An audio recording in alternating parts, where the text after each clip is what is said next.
afternoon. Hi ma'am, hi sir. I'm Camille Samontebo from TV5. Natapos na po yung hearing ng Committee on Justice and there were several motions po na nataken sa hearing where they want to issue subpoena doon sa mga ilang dokumento, kabilang doon sa mga financial transactions, IPR, yung new attorney po kasama doon sa pinasubpoena. Maybe just get your reaction on that. And ano po yung magiging tugon ng defense team since ito nga, may mga hinihiling na yung committee na mga dokumento na mapresenta o mamatakil doon sa papel. Thank you. Unang-una sa lahat, I guess I'll have to address yung subpoena that was issued against myself. I will wait for the subpoena. Titingnan ko kung ano yung laman ng subpoena, but definitely I'm willing to attend. No? Wala akong any intention to evade having to attend before the Committee on Justice. Although I must say, I was monitoring the hearings. In fact, that's why hindi kami nag-start until matapos yung hearings out of due respect na rin to the Committee on Justice. I was a bit surprised because I think the ground stated there was that I was the one in charge of the accomplishment reports, etc., which obviously the facts and documents would show that it was not me. But nonetheless, I don't see any point in not appearing, so I will definitely abide by the subpoena, subject to, of course, titignan natin kung anong laman. Pagdating naman doon sa mga ibang subpoena that will be issued for the documents, I think it is our job as counsels to look first at kung ano yung scope ng subpoena and to see kung naaayon ba sa batas yung pag-issue ng subpoena. Attorney Sheila, is there anything you wanted to add about? In addition to what Mike had said, I think the portions of the letter that I had read earlier would answer that question. So right now, what is clear is that we have questions on the jurisdiction of the committee to conduct any form of trial. And if you had noticed also from the letter, we had stated that it's not only the conduct of the trial, but also the exercise of any and all ancillary incidents to it, which includes, of course, the issuance of any compulsory process. I cannot tell you yet how the defense would meet the orders given today at the committee hearings or how we will specifically respond to those. But we are making clear that we are questioning the jurisdiction of the committee to conduct this form of trial, whether it is something that they may have, or some members of the committee may have referred to as a mini trial or as a form of hearing. But we have a fundamental question on the jurisdiction, and that fact has been made clear in the letter that we had sent to the chairperson of the committee. Last na lang po from my end. Clarification po ng chairperson and some members of the committee na ito daw pong ginagawa nila is like not like a mini trial but like preliminary investigation na kung ikukumpara doon sa usual na legal process na ginagawa. At ang sabi po, para po kay Representative De Lima, parang disrespectful daw po na hindi humarap si Vice President Sara Duterte para personally ipaalam o i-lay down yung kanyang mga rason kung bakit hindi siya dahil or haharap na dito sa papel. Yun na po. Thank you. Right, thank you. So, you have two questions, right? Number one, if you want us to react to the statement that what the committee is conducting is not a trial, but is allegedly a preliminary investigation. Number two, you also want us to react to the statement of Representative De Lima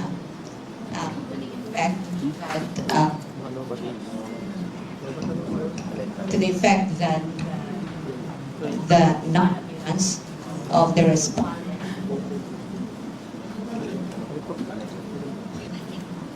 at the committee hearing today is allegedly a disrespect. Let me respond to the second one before I go to the first one. We regret that that's how the good representative feel, but we also had very clearly in our letter and with good intentions, because it is our duty as lawyer to um, put the defense, or best defense available for our client. And at this point, we really feel, or we believe, that the committee really has no jurisdiction to conduct any form of trial. There was no disrespect intended, because in fact, we had responded to the invitation that was extended to us, signed by the chairperson of the committee, and we had submitted this even before the committee hearing today. So we don't know, we don't understand how that could be a form of disrespect. Nonetheless, let me address your question on the statement that what is being done at the committee level is a preliminary investigation. And they may be referring to the comparison of the committee level proceeding as akin to a preliminary investigation. However, if you have taken note of the past statements by members of the committee, and this is not even something that we said or stated, the term mini trial did not come from the defense. The term mini trial came from members of the committee. And in fact, you only have to look probably in the internet or search them yourselves to know that there have been statements to this effect, that what the committee will do is sort of a mini trial. And so, our response to that is, given that the Constitution only vests the power and authority to conduct trial in the Senate, then the House of Representatives or any of its committees cannot do that. And I think this is very clear also in the Duterte ruling, both in the 2025 and 2026 decisions of the Supreme Court, that constitutional parameters with respect to the conduct of the entire impeachment proceedings should always be complied with, especially given that it's not only a purely political proceeding, it is also a legal proceeding, and therefore must comply with the fundamental law. And what is our fundamental law? Our fundamental law is the Constitution. You don't even have to write it in any contracts or agreements or any rules. It's still written in every rules, in every contract. That's how fundamental the objection of the respondent is to the committee proceedings. Good afternoon, Attorney Joseph Pedraco from Manila Bulletin. In asserting the unconstitutionality of the House jurisdiction over the impeachment complaint, what are we trying to achieve here, po ba? Are we trying to stop the House hearing? Or have we made any legal move na ipahinto to? Or it's just a mere position ng defense team? Well, for now, that's really the position of the defense team.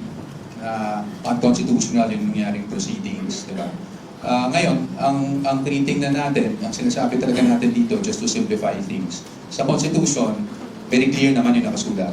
No? Number one, ang initiation ng impeachment proceedings that belongs to the House. That's the exclusive power of the House. We're not contesting that.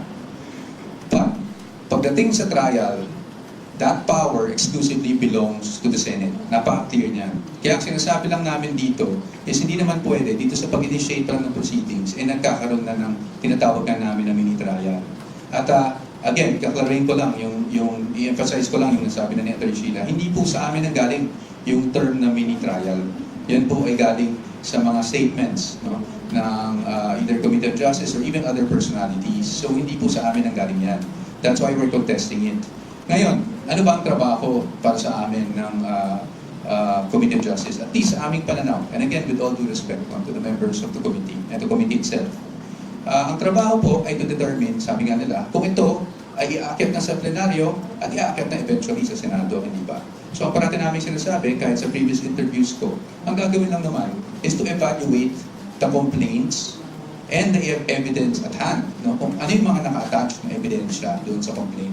So yung pagpapatawag ng mga witnesses and all those things and asking for documents, that goes well and beyond, di ba? Yung evaluation lang kung ito ay dapat mapunta na sa plenaryo at ang sa ganun ay maiakat na sa Senado.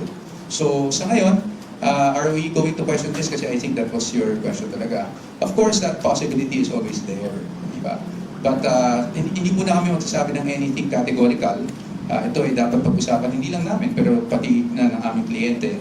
At titingnan natin kung anong nangyari. That's why we have been monitoring these proceedings from day one.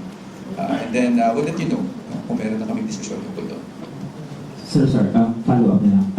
Since you are acknowledging that the House of Representatives can initiate the impeachment trial, the impeachment proceedings or whatever, bakit dun po sa process na yun, we're not attending doon sa mga invitations ng House of Representatives? And follow up is, are we surely attending the Senate hearing once it prospers, the case prospers? Number one, dun sa tanong niyo po, it's not just we're acknowledging, no, that's clearly stated naman in the Constitution na sila talaga ang exclusive power to initiate impeachment proceedings. Why are we not attending? I think it was clearly stated in our letter. It's because we are objecting. There's a fundamental objection to the proceedings itself because for us, this goes well and beyond what is contemplated within initiation of impeachment proceedings. As to the Senate, wala pa tayo doon, no? Pero pag dumating man doon, talaga namang kami naman ready na sagutin. Parati naman natin sinasabi, ready nating sagutin ang mga aligasyon laban sa Vice Presidente sa tamang forum. At sa atin, pagdating sa pagkakaroon ng trial, whether mini trial or full-blown trial, that is not in the House, but that's actually in the Senate. Thank you.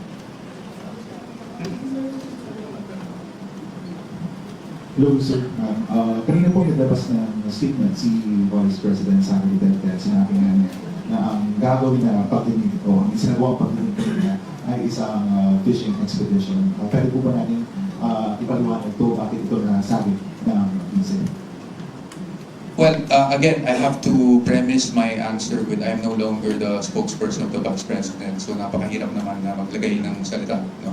Mag-interpret ng kanyang mga sinasabi. But at least based on our conversations, nakita naman natin, yun naman talaga ang posisyon natin. When you evaluate these impeachment complaints, the evaluation must solely remain with the complaints and the pieces of evidence attached. Diba?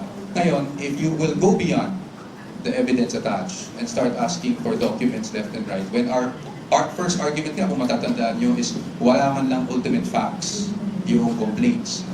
And then yung mga naka-attach na ebidensya, wala rin naman doon na nagsasabi o nagpapatunay na may krimen na kaagad na nangyari. And so if you go beyond that, that is what we're saying na fishing expedition. No? Malamang yun na rin ang pinaparating ng ating Vice Presidente. Pangalawa, katulad ng mga issue na nilabas sa kanyang salin, doon sa desisyon ng Supreme Court sa Duterte versus House of Representatives, malinaw na nakasaad doon na ang impeachable offense ay yung mga offense na allegedly na-commit ng impeachable official within his or her term. At malinaw naman doon sa pinakita na karamihan doon sa hinihing documents ay not within his or her, within the term of the Vice President in this case. So, marahil doon nagkagaling ng ating Vice Presidente.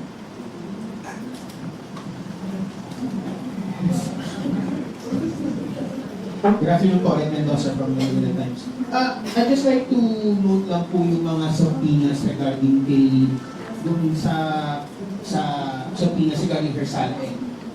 Congressman Busutbiga said na it's a form of fishing expedition. That's why he objected to the motion raised by the panel. Pero sa tingin niyo po ba, pwede ba muna natin makontrol ito or ma-prevent itong pagkuha ng mga salary? Kasi yun nga, as Rufus Obigas nga, sa legal expert saying na it's a fishing expedition. And baka nga po ito sa nangyari sa corona impeachment trial na naging fishing expedition. So, what's your take po doon sa mga subpoena sa salary ni BP? And pati na rin yung mga bank records na rin kay BP and kay Atty. Max Carpio? Alright. I think I've made this clear and also, again, say that if the objection of the respondent goes into the matter of jurisdiction, meaning does the committee have any power or authority to conduct a mini trial or whatever it is that they will call it, including the examination and cross-examination of witnesses, issuance of compulsory processes for the introduction, reception, an examination of evidence. Our position has been made clear in the letter. That authority and all the incidents of that authority should only be exercised by the Senate. Because why? Again, we go back under Article 11, Section 3, Paragraph 6. It's only the Senate that can conduct trial, that can examine witnesses, that can cross-examine witnesses, that can issue subpoena for the production of evidence. In fact, if someone here earlier asked, this is akin to a preliminary investigation. You know, under the current rules of preliminary investigation and inquest proceedings, even the matter of deciding or resolving the complaint is only limited to the complaint and the counter affidavits of the respondent and other affidavits and the evidence at hand. Nothing beyond evidence at hand. And let me clarify this because it might be that the idea that just because the respondent did not appear and sent a letter instead through the lawyers stating the reasons for non-appearance, which raises issues on jurisdiction, doesn't mean that she or us or we are just raising technical issues. Because I think every lawyer knows that the matter of jurisdiction is always substantive. Cannot even be waived, cannot even be, subject of any agreement. Once a body, once a tribunal acts beyond the powers vested in it by the Constitution, that cannot be allowed.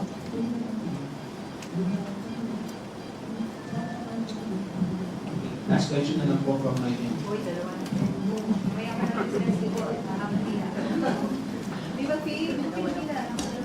Good afternoon po, Kaya Kayasa from the Philippine Star. Sir, just to be categorical about it, so may plan kayo to question unconstitutional yung proceedings sa House. So kailan kayo magdi-decide na mag-file na ng petition sa Supreme Court? And second po, ano po yung magiging action natin next? Meron pang 3 hearings pa ang House Committee on Justice. So ganito na rin po kayong scenario natin na walang a-attend ng mga lawyers except sa inyo a-attend kayo dahil may subpoena kayo. Walang a-attend na lawyers and even si Vice President Sara Duterte. Well, number one, hindi ko po sinabing may plano. Ang sinasabi ko lang po is, of course, there's always that possibility. Alam niyo, maraming nag-frame the past few weeks. Sinasabi, aakyat yung mga yan sa Supreme Court. As if it's a wrong thing. No? Our job as lawyers is to protect the client and the rights of the client against harassment and all of these kinds of things. And sa ngayon, ang sinasabi namin is that is always a possibility. Especially since, ulitin ko lang yung sinabi ni Atty. Sheila, our objection to the proceedings is fundamental. Hindi to mere technicality. We are saying na ang sinasagawa ngayon ng committee, at least sa aming pananaw at sa aming posisyon, is labas na sa kapangyarihan nila dahil yung trial, mini-trial, full-blown trial is really vested upon the Senate. Ngayon, pagdating sa susunod na hearings, hindi muna kami magkokomento mga tungkol dyan. Dahil syempre, we are monitoring the developments as they come. And as lawyers, although of course, we are ready to anticipate anything and everything that comes, we are also not inclined to telegraph what we plan to do.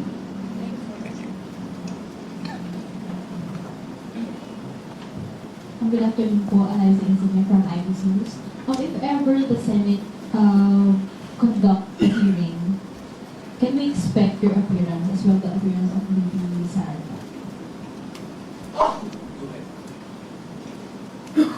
Again, I think our letter is clear. We cannot participate in a proceeding that we think is unconstitutional. We cannot have the Vice President appear before a body exercising a power or authority that is vested by the Constitution in another tribunal.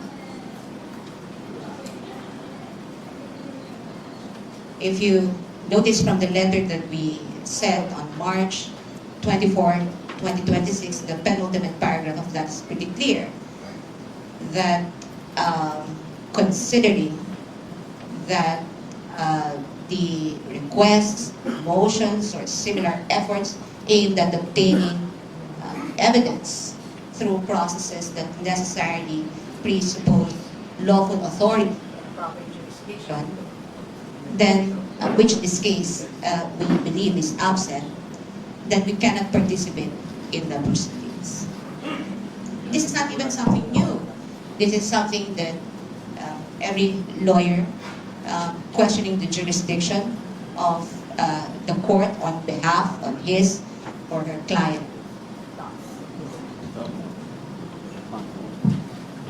Definitely po. Okay.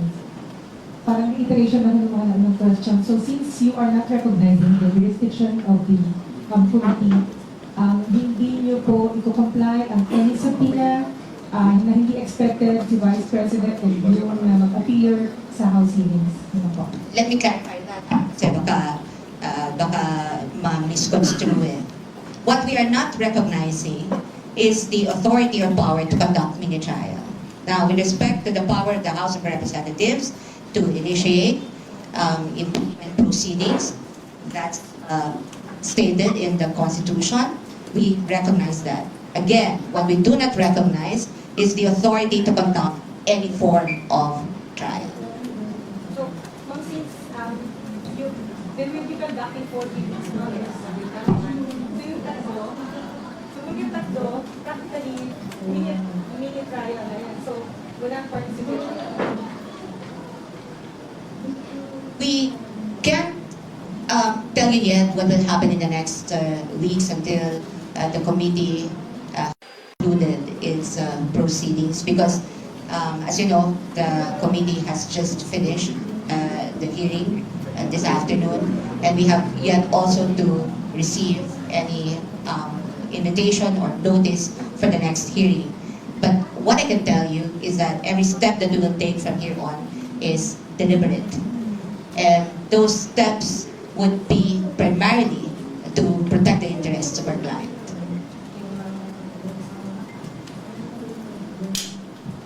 Attorney Paua, so to reiterate and to echo also the question of Congresswoman Lima earlier, so yung failure to attend of the Vice President and also your team, does it mean you are waiving your right to attend any proceedings? So we do not expect anyone to be in the coming proceedings po.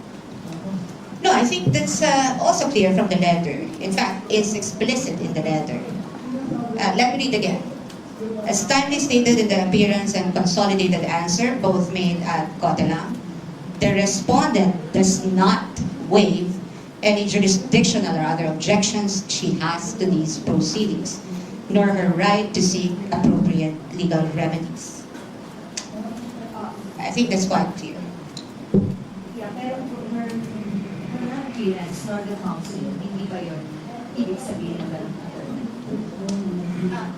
Could you So clarify? you're questioning the jurisdiction of the committee. So What is it that they're asking? That is the respondent waiving her right to present evidence? Of course not. no, the proceedings, attorney, Right to the proceedings? waiving her rights. The one raised by the Congresswoman Lima earlier. No, definitely not. I think, again, the letter is clear, and our position from the start, starting from the appearance at Cotelam and the consolidated verified answer at Cotelam, up to this point when we sent the letter, is clear. The Vice President's not waiving any of her rights. Now, if you're asking me, is she waiving her right to present evidence? Definitely, or participation in the proceedings? She will participate before the proper forum, before the body that has jurisdiction to try the case against her. So yun nga, hindi sa committee, hindi sa House Justice. Yes, because again, we just have to read the Constitution. The Constitution says, Section 3, Paragraph 6, Article 11, that it is the Senate that shall have the sole power to try and decide all cases of impeachment. Attorney Paul, when the Senate wanted to hold the hearing proceedings sa holiday, how do you describe it? Although kanina sinabi niyo na there are a lot of persons who subpoena, and documents also like SALIN and the rest of the records or other documents as well. But generally, how will you describe what the proceedings in happened today? how will you, as a defense team, talk to Vice President? Well, to us, really, we're questioning the proceedings themselves. No? So I don't want to try to describe it, masa-soundbite ako sa isang description. No? But really, to us, all these things go beyond the powers of initiating an impeachment complaint. And that is why we have already stated on the record our fundamental objection to the proceedings that are being conducted at the moment. And clearly for you, it was a very mini trial.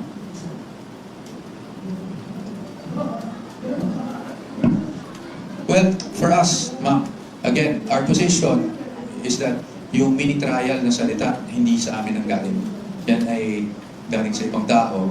Pangalawa, again, I'd like to reiterate the position. Kung ang evaluation lang na dapat gawin dito ay kung ito ay dadalhin, i-recommend, no? Na dadalhin sa plenaryo, kakaroon ng articles of impeachment that will be transmitted to the Senate, dapat ang gagawin dito, ang evaluation na gagawin dito ay limited lamang doon sa mga complaints at doon sa mga naka-attach sa complaints. Kasi doon mo malalaman kung may basihan ba talaga, kung meron ba talagang impeachable offense laban sa ating Vice Presidente.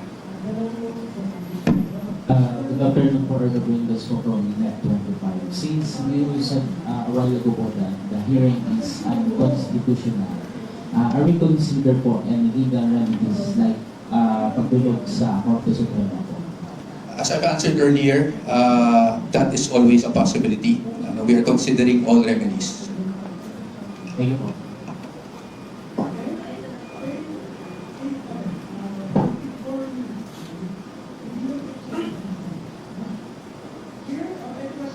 Hello, Attorney Joy po from Bumrari Philippines.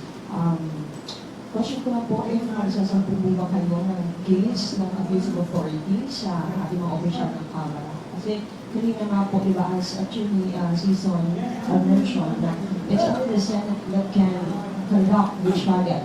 Kasi nabi na kami makapag-issue ng subpoena to or on the production of evidence. And kanina, ang Representative Jokno has clearly stated na yung according sa ating Constitution na nagagaling po siya ng articles and sections that the House of Representatives has the exclusive power to initiate all cases of impeachment, while the Senate naman po has the sole power to try and decide on the power of impeachment. So, pinagkaroon niya po yun kanina, pero nagkakaroon po dito ng confusion, journalists, no? Not just sa media, but as well as sa ating mga mamayan na nakikinig at nanonood dito nga sa mga sa impeachment case po. I agree with Representative Diokno na yun nga naman talaga nakasulat sa Constitution, no? That the power to initiate belongs to the House and the power to try impeachment cases belong to the Senate, di ba? At yun nga ang nagiging debate dito dahil sa aming pananaw, lumalampas na po sa initiation ng nangyayari at kung magkakaroon man ng any trial type proceeding, that should be had before the Senate impeachment, sitting as an impeachment court at hindi po sa Committee on Justice.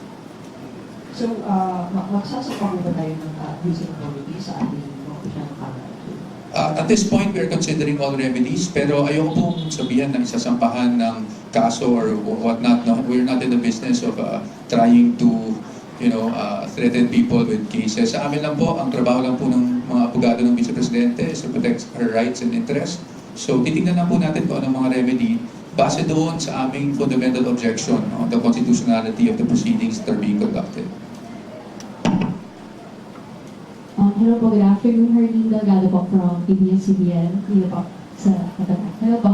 I just want to get, since you've already reiterated naman po the position of the defense team, just want to get your reaction for fairness and balance. As sinabi ni Representative Luis earlier, she quoted former Justice Tiham, and she said na failure to participate in the hearings before the Committee on Justice is tantamount to a culpable violation of the Constitution. Your direct response.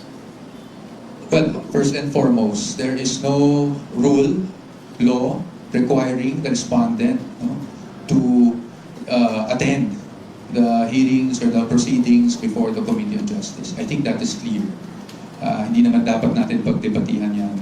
In fact, the Constitution is clear also, diba, na if you read the Constitution, wala namang nakasaad doon na talagang requiring the Vice President to attend. It's not the first time Sa ibang impeachment proceedings, hindi din naman nag-attend yung high official, no, na ini-impeach.